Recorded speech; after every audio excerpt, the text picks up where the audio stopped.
Finale de la Coupe de France, Le Mans-Roanne. Face à face, les deux meilleurs joueurs français, Alain Gilles, le manceau Christian Balzer, numéro 6 sur le maillot. Le SCM, avec Jean-Pierre Gouabeau, autre figure de l'équipe, s'impose de 2 points. C'est le premier trophée dans l'histoire du club, un déclic. Pour Le Mans, qui n'était pas une ville basket, c'était extraordinaire. C'est aujourd'hui avec le recul qu'on peut se dire ça. Sur le moment, moi je ne l'ai pas ressenti particulièrement. Il est vrai qu'il y a eu un enthousiasme extraordinaire. Et il y aura une suite à ce feuilleton initié au début des années 60, fin des années 70, premier titre de champion de France.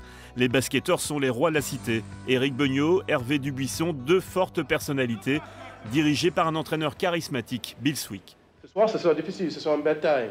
Il ne faut pas penser qu'ils vont venir ici décontractés. Ils vont venir ici, bon, ils n'ont pas peur de perdre. Ils étaient très forts sur le terrain, mais ils étaient aussi très forts en dehors du terrain.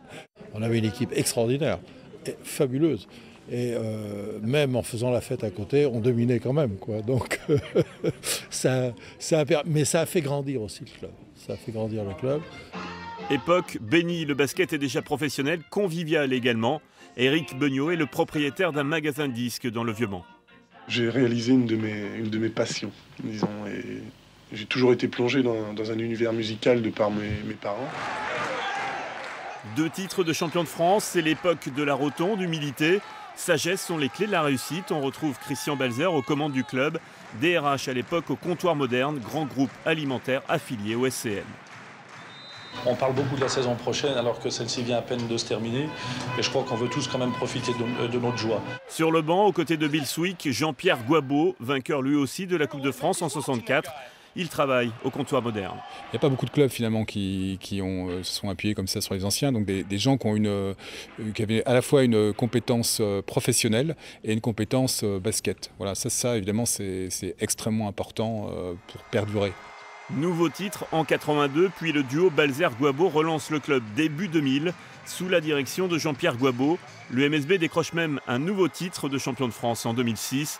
L'entraîneur de l'époque, Vincent Collet, ancien joueur, son capitaine, J.D. Jackson. Ce club existe avant tout par les personnes qui se sont succédées à la fois à la tête de l'équipe, sportive et dirigeante. Et je crois que c'est la force du club aujourd'hui principalement. Ouais.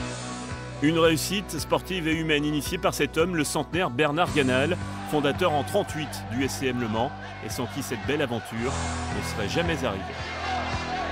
Vous savez, c'est l'image du basket au Mans depuis 40 ans.